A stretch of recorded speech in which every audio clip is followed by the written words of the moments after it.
I think this is a movie that had a 1 in 5 chance of getting made. The last incarnation before this, it was a completely different cast, and we had to shut down 2 weeks before shooting. I even thought the first day of shooting, oh, this just isn't going to happen. We decided, since it was an ensemble cast, that we would pick the mother first. I said to Tom, what's your fantasy of this movie in terms of casting? You know, he asked me who in your dreams would be sort of Sybil, the cornerstone of the piece, and there was Diane, who I've revered forever. And I said, you know, if you were lucky enough to get Diane, everything else would fall in place. There's no way. It's Diane Keaton. Come on. So, I mean, what she could be, slumming with me, right? We were able to cast up other roles because Diane is a magnet for other actors. And Sarah was the next person we went to. It was the casting that saved us. What's so great about you guys? Nothing. It's just that we're all we've got.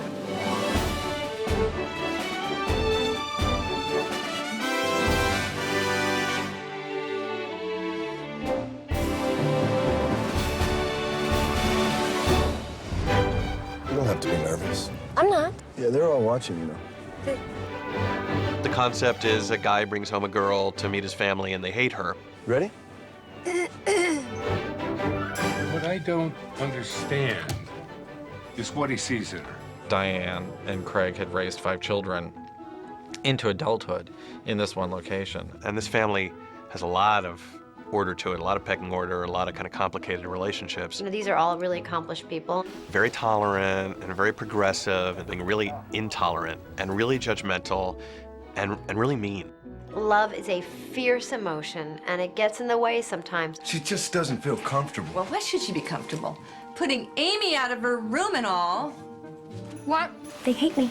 Tom Bazooka, the writer-director, had tried to put the movie together on 3 different occasions with independent money, and he had different casts from the one that wound up in the movie. And at each step along the way, he almost got there, and the project fell apart. As it turned out, the financiers actually didn't have the money they had claimed to. So, you know, Hollywood heartbreak story. The last time it fell apart, I sort of stumbled upon the script, and I said, what's the story? And he said, the story is I'm about to give up because I can't seem to get the movie made. It's so silly. We went to Diane Keaton, and she was the first person to come on board. And we were absolutely thrilled when she said yes. Oh, come on, give me a break. You stick a silver spoon up any monkey's butt, it's bound to go please and thank you. Like, big deal. And then we went after Sarah Jessica Parker. It was radically different than anything I'd ever played. The combination of the 2 of them was a real draw for all the other talent in the piece. No, please. Don't trouble yourself. You're the guest. Oh, honey, thank you. No, please, no. I'll take it. Oh. Just relax, honey. Thank you. Wash your hands. The movie would not have gotten made if Diane hadn't committed, if Sarah Jessica hadn't committed, if we hadn't then gotten Rachel and Luke and Dermot and Claire. You've got a lot of big fat personalities in a room. Finally, you reach a point where there's so many talented people that the studio can't ignore it. 20th Century Fox said, this is a studio movie. This isn't an independent movie. And we said, thank you. Hey, I want you to meet Meredith. Hi. Hey. Hi. It was very smart of Tom to try to get us together socially. Like, you know, let's have dinner. It was a very nice way to enter a movie. Usually it's sort of like a dinner. I knew sort of the success of it hinged on whether you believed them as a family or not. These disparate actors, and we had, you know, the opportunity to rehearse for a week, which is pretty unusual. He forced us to rehearse. I hate rehearsal. It was important to have a week of rehearsal so the family could begin to feel like a family. Your tie's crooked. What's really funny is we only rehearsed for 4 days, but you talk to some of them, oh, we rehearsed for 2 weeks, or, you know, oh, we only had a day. It depends on who you talk to. It was good that he put us all together and had us rehearse together and do stuff like play charades, and we'd kind of have meals together. I had them play charades, which is a scene in the script. And it was great because they could act without having to perform. Dermot Mulroney, do not be on a team opposite him in charades, because he'll kick your ass. 4 words. Second word. Beekeeper. Ring. Bride. Always a bridesmaid, never a bride. They really fell in love with each other in a very kind of like intense way. Not only love, but also they fought like a family, they bickered with each other. I don't don't care whether you like me or not. Oh, of course you do. Sarah Jessica plays Meredith, who has not learned how to express her own deep self, and she isn't so comfortable in her skin. And Diane certainly kept Sarah Jessica on her toes. Flo, you have a lovely home. All the better to entertain you, my dear. Sarah Jessica would sort of walk away from set saying, I'd like to believe she's in character. Because Sarah Jessica has an intense need to be liked. They had a lot of fun with Sarah Jessica. Sarah Jessica is the most loving, lovable actor I've ever met. And they ostracized her. They gave her a hard time. They're sort of staying a little bit in character. You're the worst! I'm the worst! That's family. As catty or aggressive as they are with each other, there's no doubt that they love each other. I'm sorry.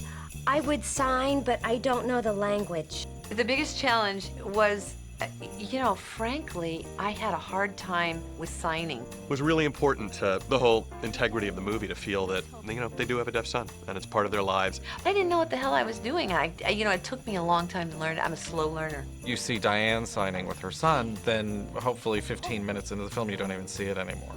I did something so wrong, and they were going like, oh no, she's ruined the scene. If she struggled with it, I never saw. I was supposed to sign, what was it, okay, and I think I signed...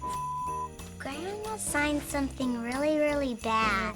Yeah, that's my girl. Slow steady. She may like to think she stunk, but she was doing just fine.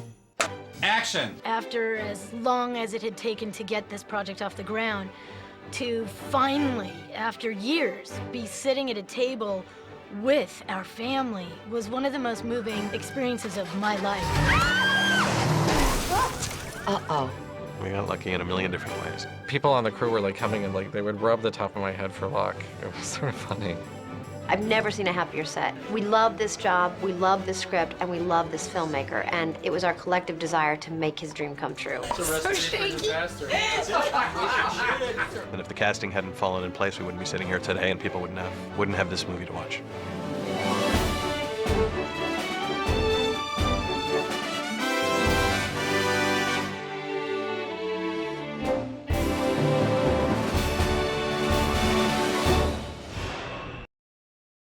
You don't have to be nervous. I'm not.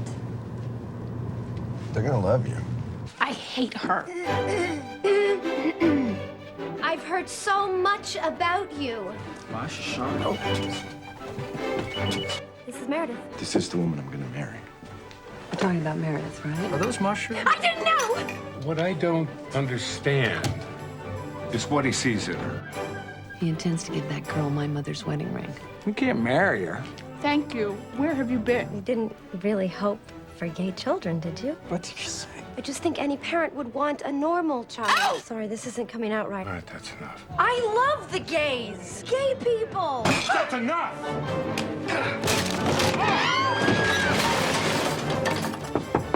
And?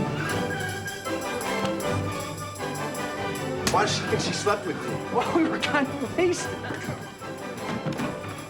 Want to open some presents? Come on. We're opening presents, so what?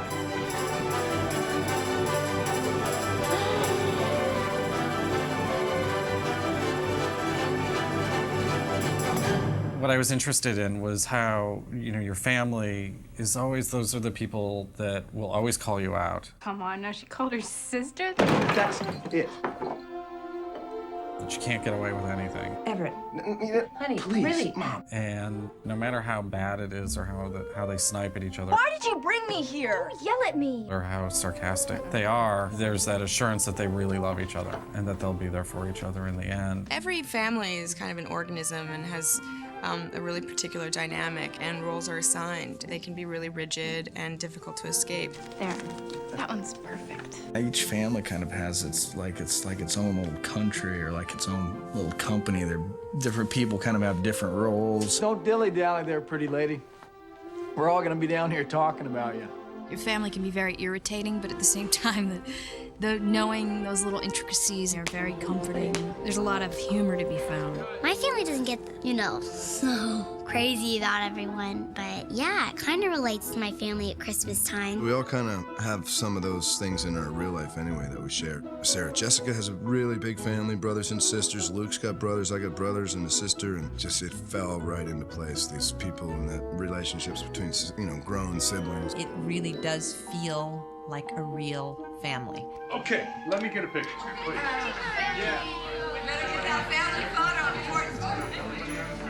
It just gives you a feeling that you're just picking up in the middle of a lifetime of people. Looking through the people at a family. You did good.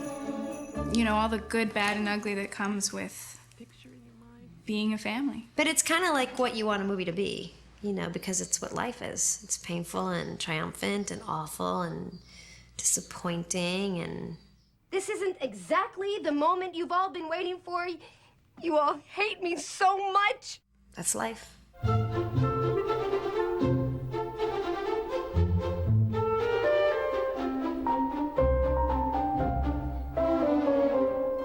You have a lovely home.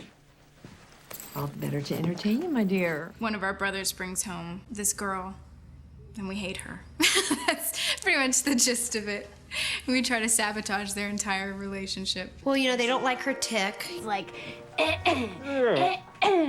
she's a throat clearer.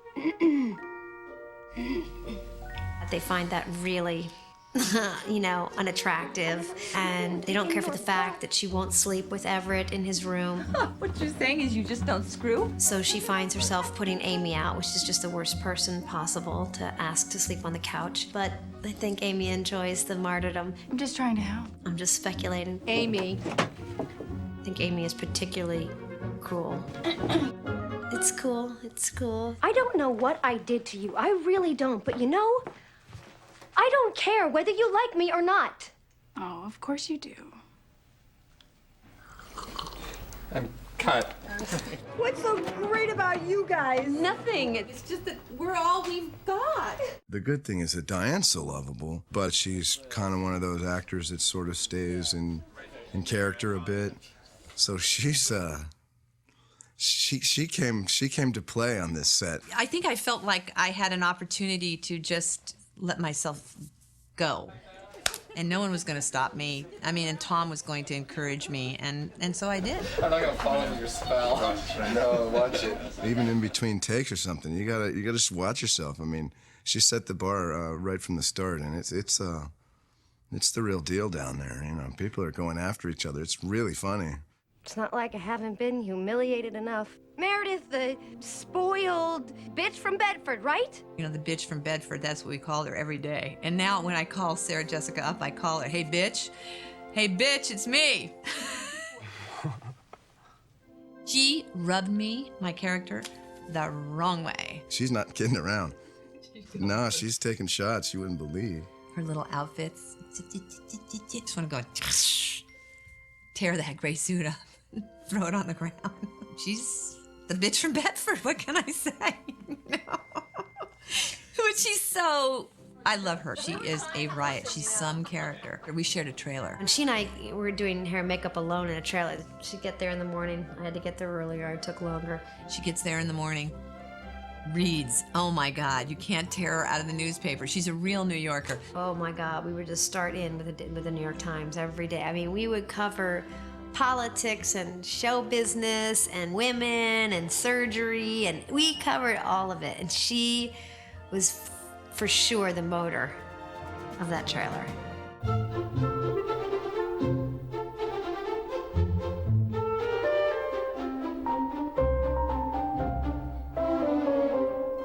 Kelly and Sybil have always encouraged the kids to follow their dreams and be who they want to be, and very progressive, liberal-minded people. They're clearly, open to things that might not be mainstream relationships, like Thad being, with another man. What was beautiful to me in some ways was that Thad, the deaf brother, in the family was the strongest relationship. And, I sort of look at those two guys, Thad and Patrick, and imagine the trials they've gone through to get to the point at which they are in the story. I love you. That took years. The basic theme of the movie is it's about inclusion. I think that seems to resonate with Tom. Why else would he think of putting a gay deaf character and a hearing black gay character together? It's an unlikely combo, but it seems to work. He seems to understand the complexities of different people interacting with each other from different backgrounds, with them different labels, and is trying to show us that we need to transcend those labels. We just accept each other as human. I didn't want a family of interpreters, but a family in which they just happen to have a deaf member, and what that would really be like. And so we actually went through the script line by line and figured out which words or sentences would be signed. Mom, where's Everett? He promised me they'd be here by dinner. Hey, did you hear from Ben? He missed both morning flights. Do they sign only when they're directly talking to Ty? Or do they sign when Sybil is talking to one of her other kids? Does she sign when Ty's merely present? Amy, you're gonna get me in trouble. What? I thought no one had even met the girl. No, I was down in New York in October. Well, that's right, the young man. What was his name? How's that going? It's been a real balance and kind of a learning experience, and we're trying to incorporate the signing as much as possible without having it completely stop the movie in its tracks. And also without being unreal, because the truth is, in a family this size, they've been together for 20, 25 years, there'd be a lot of shorthand. You think it's going to be all right, and then you get into it and you realize you can't talk and sign at the same time. There seems to be a problem with coordination, and I'm in my trailer rehearsing, almost put my eye out a couple of times trying to get it right, and it's just, it's a challenge, but I've enjoyed it. I like that. I like having to feel that nervous energy about doing a scene where you have to sign and hoping you get through it. With some kind of credibility. For the most part, I think the family really makes an effort to communicate with Dad, because you see them signing as much as possible. Even in the emotional moments, sometimes the sign just comes out loud, because sometimes it's better to express yourself in sign than speaking.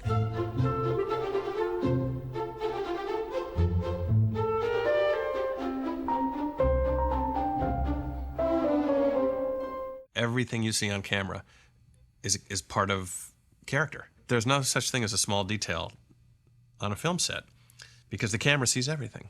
The performance is important, but the jacket that the guy's wearing and the food that's in front of the character is equally important in a way. You're creating a world. The story takes place over 3 days, and so there aren't a lot of opportunities to develop backstory with the characters. And, you know, it's one of the things we discussed a lot. All we really know about these people are their interactions with each other, but also what's on their back. Because we don't see anybody's apartment. We just see the house in which they grew up. And this is a home that this family has lived in and raised 5 kids in over the course of 30 years. You know, it's magnets on the refrigerator and phone books, and it's, you know, the 5th layer of stuff that makes it real. When Diane first walked on the set, she said, "This place is a dump." It's a little cluttered. They're not real neat people.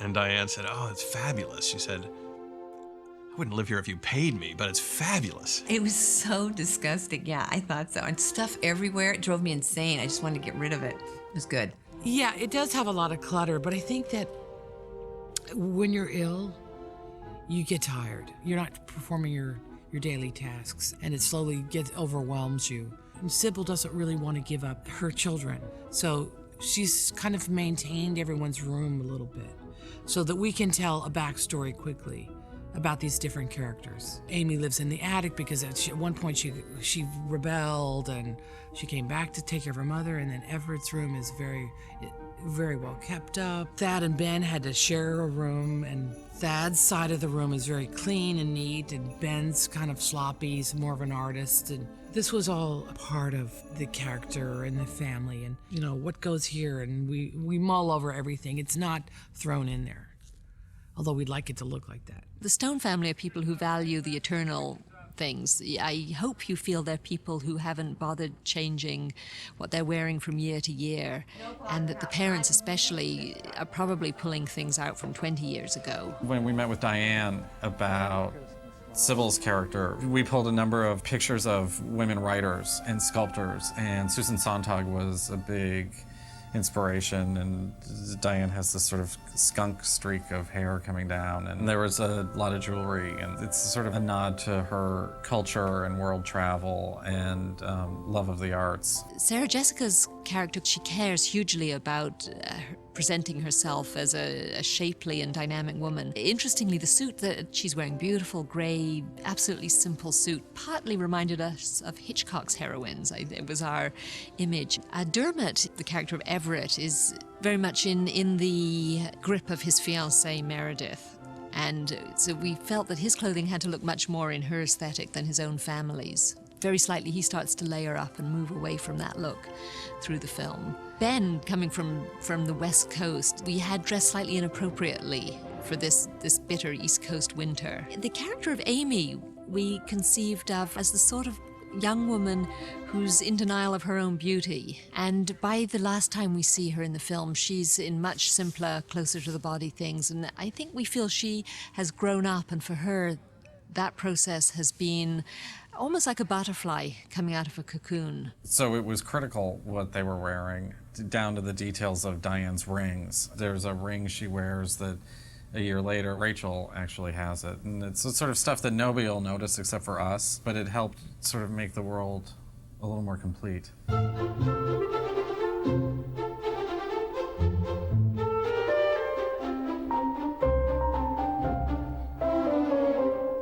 Well, I think one of the themes that runs through the whole movie is being true to yourself, is figuring out what you really want, what you really need, and not letting other people's expectations or perceptions of you ultimately determine who you are. Do you feel like you chose your life? Said, this is the thing I'm gonna do. These are the things I want. I think that's one of the ideas in the movie is, are you doing what's really for you? Are you being yourself? When you see him at the beginning of the movie, he's been with this woman for a while, and they shop at Barney's, and he has some sort of financial job or something. So he's buttoned up and straight-laced in a way. By the end of the movie, he, winds up in his pajamas under a broken table with his, cut lip and stuff like that. So he kind of returns to his true self, I think. Not the jacket. It's like you get these people that are completely grown up, and then they get back in this house, and then they kind of revert to, whether they were the younger sister or the older brother or the troubled one or whatever it may be. It's so obvious, that to be ourselves. People, say that all the time. I learned that on Sesame Street. It's like I've been told this from the very beginning, and it seems really sensible and really feasible, but yet it's the most challenging thing to do. The idea that if you do a little self-discovery and you know who you are, you can stop wasting your time trying to figure out this other thing that your parents want you to be, or that your significant other wants you to be, or that just in your head you want yourself to be. I didn't know!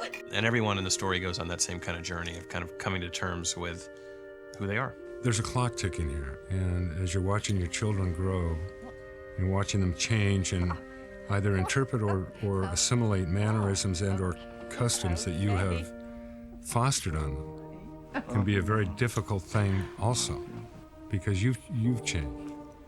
And you know that they're going to have to come to grips with something later on that is going to require change of them. Are they going to be able to do it? Did you do a good enough job in creating that atmosphere? So there's all kinds of questions that come into play there. You can't fix it. Not even by getting married.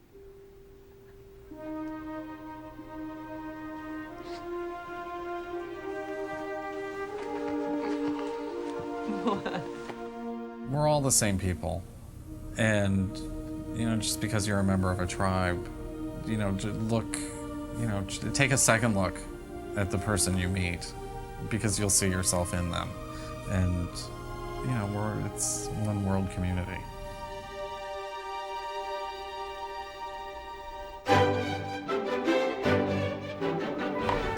So shaky.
angels sing.